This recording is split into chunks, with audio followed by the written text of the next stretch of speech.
হেঁটে হেঁটে দাঁত মাজলে কি দারিদ্রতা দেখা দেয়? আমি কিছুদিন যাবৎ সালাতে অমনোযোগী হয়ে পড়ছি, এখন করণীয় কি? আমি অনেকের কাছে শুনেছি কোনো খাবার বা পানি সারা রাত যদি খোলা অবস্থায় থাকে তাহলে নাকি ওই পানি বা খাবারের শয়তান প্রস্রাব করে দেয়। ইসলামের বিষয়ে কি বলে? স্বপ্নদোষ হলে কি ওই বিছানায় শোয়া যাবে? আমার বাবা মহারণা শোধ না করেই মারা গেছেন। ছেলে হিসেবে আমি যদি বাবার পক্ষ থেকে মোহর শোধ করি সেক্ষেত্রে কি আমার বাবা দায়মুক্ত হবে? ওযু ছাড়া জিকির করা যাবে কি? ছোট বাচ্চাদের রাগ কমানোর জন্য গায়ে হাত তোলা যাবে কিনা? শুক্রবার জুমার খুতবার সময় অনেকেরই ঘুম ঘুম বা ঝিমুনি ভাব চলে আসে, তখন কি আবার ওযু করতে হবে? ফু দিয়ে নাকি গরম খাবার খেতে নেই, আসলে কি সত্য?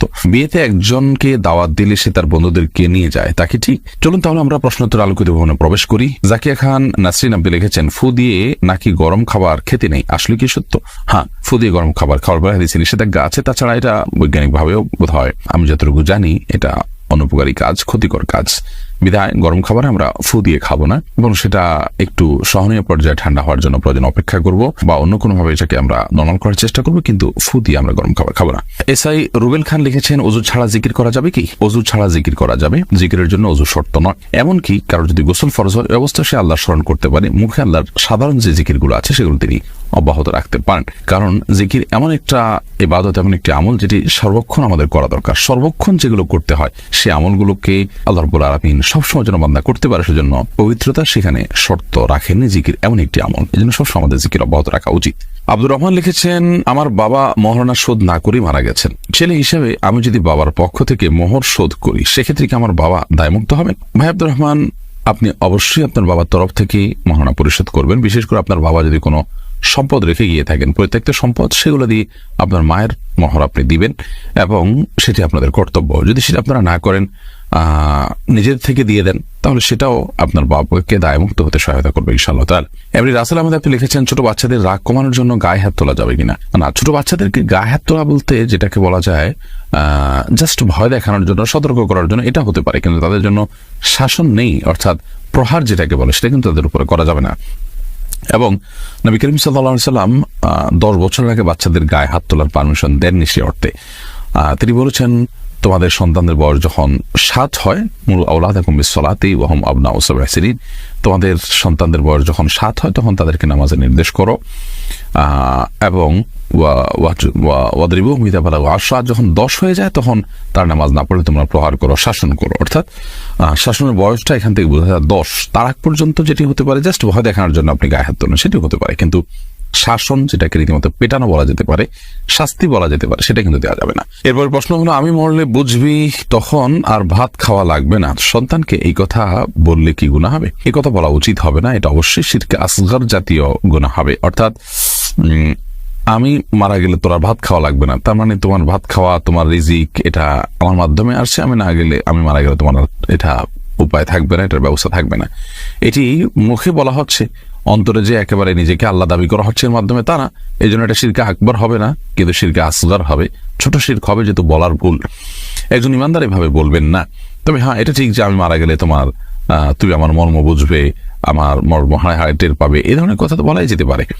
বাট সরাসরি রিজিক এর কথা টান দেওয়া, যে আমি না মারা গেলে তুমি আর ভাত পাবে না, খেতে পাবে না, বা তোমার রিজিক দেওয়ার ব্যবস্থা থাকবে না, এই টাইপের কথা বলা, এটা সরাসরি আল্লাহ রাব্বুল আলামিন যেহেতু রিজিক দাতা, তিনি যেহেতু বলেছেন, ওয়া মিন দাব্বাতিন ফিল আরদি ইল্লা আলাল্লাহি রিজকুহা, নবমণ্ডলে যত প্রাণী আছে সবার রিজিকের জিম্মাদারি আল্লাহ তাআলা নিয়েছেন। সেই আয়াতের বরখেলাফ হওয়ার কারণে এরকমটি বলা উচিত হবে না। রিয়াদ হোসেন আপনি লিখেছেন, স্বপ্নদোষ হলে কি ওই বিছানায় শোয়া যাবে? হ্যাঁ, স্বপ্নদোষ হলে সেই বিছানায় শোয়াতে অসুবিধা নেই। যদি কোনো জায়গা নাপাক লেগে থাকে তাহলে ওই জায়গাটা আপনি আলতো করে ধুয়ে ফেললেন, সেটাতেই হবে। অথবা শুকিয়ে গেলে সেটা আপনি খুঁচিয়ে তুলে ফেলতে পারেন, তাতে আপনি সেখানে শুইতে পারবেন। অথবা সেটা যদি শুকিয়ে যায়, তার উপর আপনি শোন, তাহলে আপনার শরীরে ওইটার না লাগে সরাসরি, তাহলে সেক্ষেত্রে জায়েজ হবে, কিন্তু ধুয়ে ফেলে তারপরে বা পবিত্র করে তারপর আপনি ঘুমাবেন, সেটাই উত্তম। এমনি সেলিম রেজা কাজল আপনি লিখেছেন, শুক্রবার জুমার খুতবার সময় অনেকেরই ঘুম ঘুম বা ঝিমুনি ভাব চলে আসে, তখন কি আবার ওযু করতে হবে? এই প্রশ্নটি অনেক কমন একটি প্রশ্ন, এবং জুমার খুতবার সময় সত্যি অনেকেরই ঝিমুনি চলে আসে। যদি জুমার খুতবার সময় আপনার ঝিমুনি চলে আসে, ঘুম ঘুম ভাব চলে আসে, তাহলে সেক্ষেত্রে প্রথমত দেখতে হবে যে আপনি কোনো কিছুর সাথে হেলান দিয়ে আছেন কিনা। যদি কোনো পিলার বা কোনো কিছুর সাথে, দেয়াল কিছুর সাথে আপনি হেলান দিয়ে ঘুমোচ্ছেন, তাহলে সেক্ষেত্রে সেই দেয়াল বা পিলার যদি না থাকতো তাহলে আপনি পড়ে যেতেন। এরকম আপনি শরীর ছেড়ে দিয়ে যদি ঘুমিয়ে পড়েন তাহলে সেক্ষেত্রে ওযু ভেঙে যাবে, এতে কোনো সন্দেহ নেই। আর যদি আপনি বসে বসে ঝিমাতে থাকেন এবং সেক্ষেত্রে আপনি ডান দিকে বাম দিকে আপনি কাত হয়ে বা আপনার নুয়ে পড়ে যাচ্ছেন, এরকম যদি হয় তাতেও আপনার ওযু ভঙ্গ হবে না। তবে যদি এত ঘুম আসে যে আপনি একদম পড়েই যান ঘুমের চোটে, তাহলে সেক্ষেত্রে ওযু ভেঙে যাবে। ধরুন আপনি সেজদায় আছেন, সেখান থেকে পড়েই গেলেন, আপনি আপনার ভারসাম্য হারিয়ে পরিপূর্ণ শরীর ছেড়ে দিয়ে আপনি ঘুমিয়ে পড়েছেন, অর্থাৎ গভীর ঘুম হয়েছে সোজা কথা। সেরকম ঘুম হলে ওযু ভঙ্গ হয়ে যাবে। আর বসে বসে আপনি ঝিমাচ্ছেন, মাথা দুলছে এদিক সেদিক, তো এর কারণে কিন্তু ওযু ভঙ্গ হবে না। রত্না সরকার আপনি লিখেছেন, আমার ছেলের বয়স 23 বছর, সে মারা গেছে, এখন কি তার আকিকা দেওয়া যাবে? প্রথমত মানুষ জীবদ্দশাতে তার আকিকা দিতে হয়। মারা গেছে যেহেতু এখন আর আকিকা দেওয়ার প্রয়োজন নেই, বয়স বেশি হওয়ার পরও তার আকিকা দেওয়া যেতে পারে। নবী সাল্লাল্লাহু আলাইহি ওয়াসাল্লাম যে আকিকা নিজে দিয়েছেন, বয়স পরে যদি আকিকা না দেওয়া হয়ে থাকে তাহলে সেক্ষেত্রে আকিকা বড় হওয়ার পরও দেওয়া যায়। ফাতেমা আলম স্মৃতি আইডি থেকে আপনি লিখেছেন, গ্রামের বাড়িতে যাদের পর্দা করতে কষ্ট হয় তারা কিভাবে পর্দা করবে? দেখুন, পর্দা করার জন্য মানুষের সদিচ্ছাটা সবচেয়ে বেশি প্রয়োজন। অনেক অভাবী পরিবারও পর্দা করতে পারেন, আবার অনেক রিচ ফ্যামিলি, অনেক বড় বাসা, অনেক দেয়াল, অনেক দালান কোঠা থাকার পরও তারা পর্দা করতে পারেন না। গ্রামে যৌথ পরিবারে যদি আপনি থাকেন তাহলে সেক্ষেত্রে প্রথম কাজ হবে সবাইকে পর্দার গুরুত্বটা বোঝানো। যদি সবাইকে পর্দার গুরুত্ব বোঝাতে পারেন, তাহলে আমরা ছেলেবেলায় যেমন দেখেছি যে বাহির থেকে কেউ আসার সময় কাশি দিয়ে আওয়াজ দিয়ে আসতেন, তাতে মেয়েরা সেফ সাইডে চলে যেতেন। আবার বের হওয়ার সময় কক্ষ থেকে তারাও একইভাবে আওয়াজ দিয়ে আসতেন। আর মেয়েরা যখন বাইরে যেতেন যথাসম্ভব ঘোমটা টেনে এমনভাবে বের হতেন যে তাদেরকে দেখা না যায়। এরকম প্রচেষ্টা অব্যাহত রাখা যেতে পারে। কিছু কিছু এরিয়া আছে যে এরিয়াতে মেয়েদের যাতায়াত বেশি, সেখানে কাপড় দিয়ে রাখা যেতে পারে যে সেখানে মেয়েরা চলাচল করবে, পুরুষরা সেখানে যেতে হলে পারমিশন নিয়ে তারপর যাবে।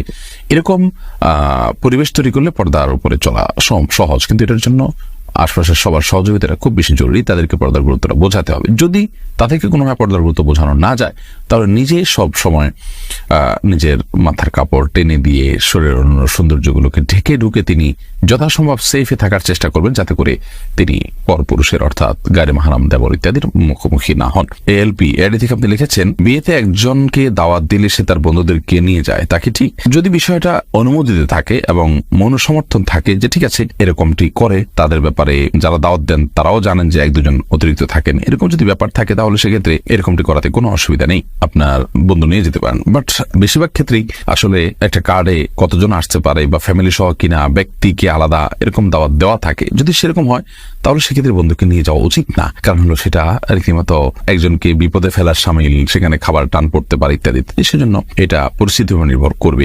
সকাল সন্ধ্যায় এডিটিক আপনি লিখেছেন, আমি অনেকের কাছে শুনেছি কোনো খাবার বা পানি সারা রাত যদি খোলা অবস্থায় থাকে তাহলে নাকি ওই পানি বা খাবারের শয়তান প্রস্রাব করে দেয়। ইসলামের বিষয় কি বলে? দেখুন, এমনিতে নবী করিম সাল্লাল্লাহু আলাইহি ওয়াসাল্লাম নিষেধ করেছেন আমরা রাতে শোয়ার সময় যেন কোনো খাবার বা কোনো পাত্র এমনকি যেন খালি যেন না রাখি। শয়তান বিচরণ করে, দুষ্টজিন বিচরণ করে, সেটাকে ঢেকে রাখতে নবী সাল্লাল্লাহু আলাইহি ওয়াসাল্লাম নির্দেশ করেছেন। আমরা অনেকেই এটার প্রতি খেয়াল রাখি না, কিন্তু তাই বলে শয়তান পেশাব করে এরকম কোনো কথা কোরআন হাদিসে কোথাও বর্ণিত হয়নি। এগুলো আমাদের সমাজে প্রচলিত কথা।